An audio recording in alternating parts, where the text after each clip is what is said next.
दस्तक की शुरुआत बिहार की राजनीति से आइए हम करते हैं।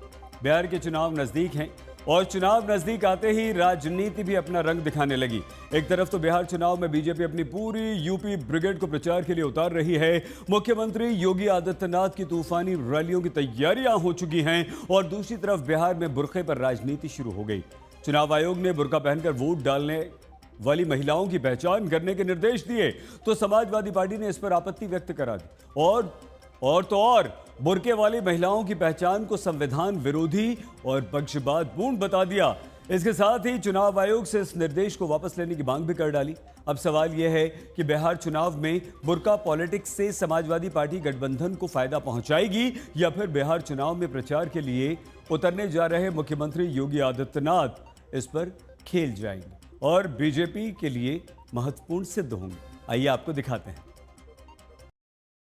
बिहार में सीएम योगी की तैयारी, धुआंधार प्रचार, तगड़े प्रहार। झूठ बोलने की एटीएम मशीन से मुक्ति पाएंगे। सीएम योगी की बिहार में एंट्री से पहले बुर्का पॉलिटिक्स शुरू हो गई। चुनाव आयोग का फरमान, समाजवादी पार्टी ने बुर्के पर छेड़ा घमासान। बुर्के वाली महिला वोटरों पर छिड़ी सियासी जंग कहां तक जाएगी?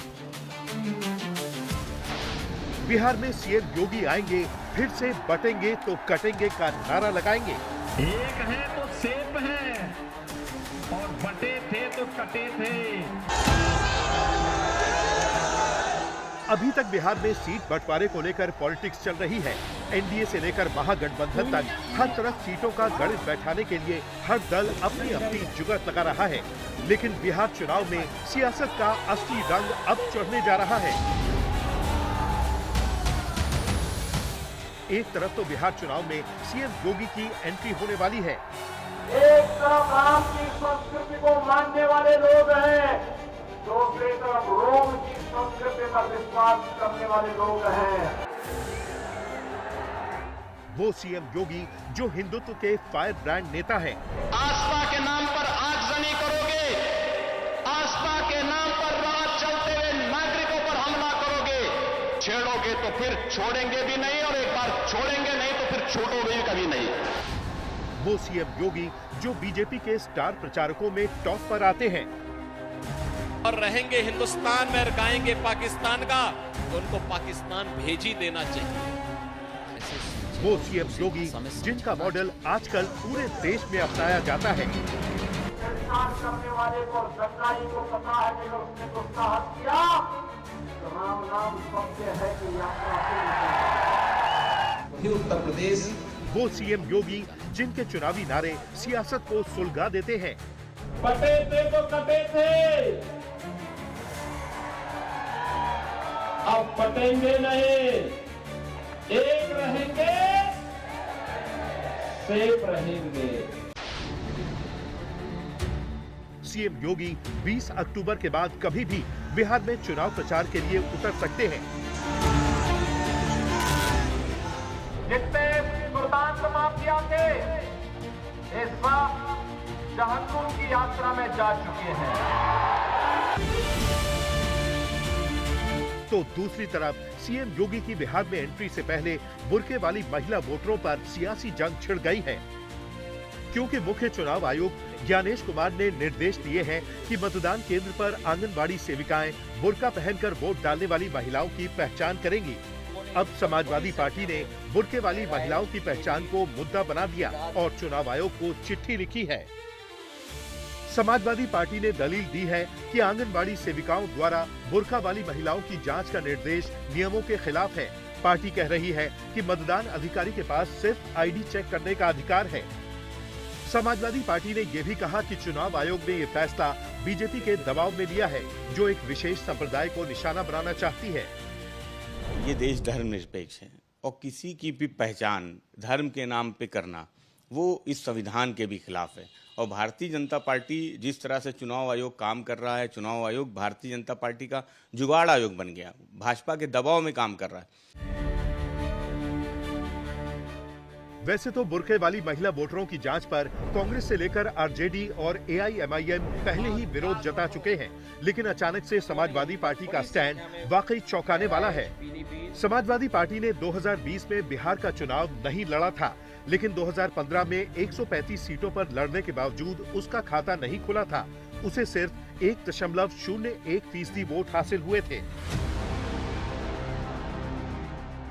ऐसे में सवाल ये भी उठ रहा है कि क्या समाजवादी पार्टी का यह कदम अभी से 2027 के यूपी चुनावों की जमीन तैयार करने के लिए है? समाजवादी पार्टी हमेशा इस प्रकार के बातों को करके प्रदेश की जनता का ध्यान भटकाने का असफल प्रयास कर रही है। उनकी जमीन खिसक चुकी है, जनता ने उन्हें नकार दिया है, कई बार नकार दिया है।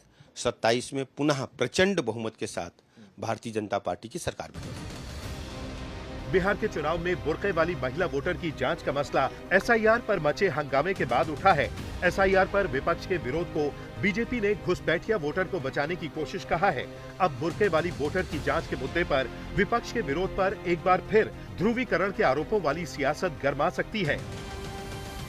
समाजवादी पार्टी क्या पर्दे और बुर्के की आड़ में फर्जी वोटिंग कराने की पक्षधर है? आखिरकार इन्हें पारदर्शी व्यवस्थाओं से डर क्यों लगता है? मजहबी वोट बैंक के तुष्टीकरण के लिए फर्जीवाड़ा करना चाहते हैं? देखिए, किसी के भी धार्मिक मामलों में बेवजह नहीं उलझना चाहिए। सत्यापन करने की जो पुरानी प्रक्रिया है वो अपने आप में पुष्ट है, अच्छी है। और जो चुनाव आयोग लगातार भारतीय जनता पार्टी के साथ मिलकर के या भारतीय जनता पार्टी चुनाव आयोग के साथ मिलकर के लगातार अपने अधिकारों का भी अतिक्रमण कर रहे हैं। चुनाव आयोग को इस तरीके के फिजूल के निर्णयों को वापस लेना चाहिए। अब जिस तरह से बिहार में बुर्का पॉलिटिक्स शुरू हुई है, यकीनन इसका जवाब सीएम योगी बिहार में चुनाव प्रचार के दौरान जरूर देंगे। बीजेपी सूत्रों की माने तो सीएम योगी को बिहार में सैकड़ों सीटों को प्रभावित करने की बड़ी जिम्मेदारी दी गई है। सीएम योगी की बिहार चुनाव में 20 से 25 रैलियां होने जा रही हैं। बिहार के दोनों चरणों के चुनावों को मिलाकर सीएम योगी की कम से कम 25 चुनावी सभाओं की तैयारी है। योगी आदित्यनाथ अपनी रैलियों के जरिए 100 से 150 विधानसभा सीटों के मतदाताओं तक पहुंचने का लक्ष्य रखेंगे।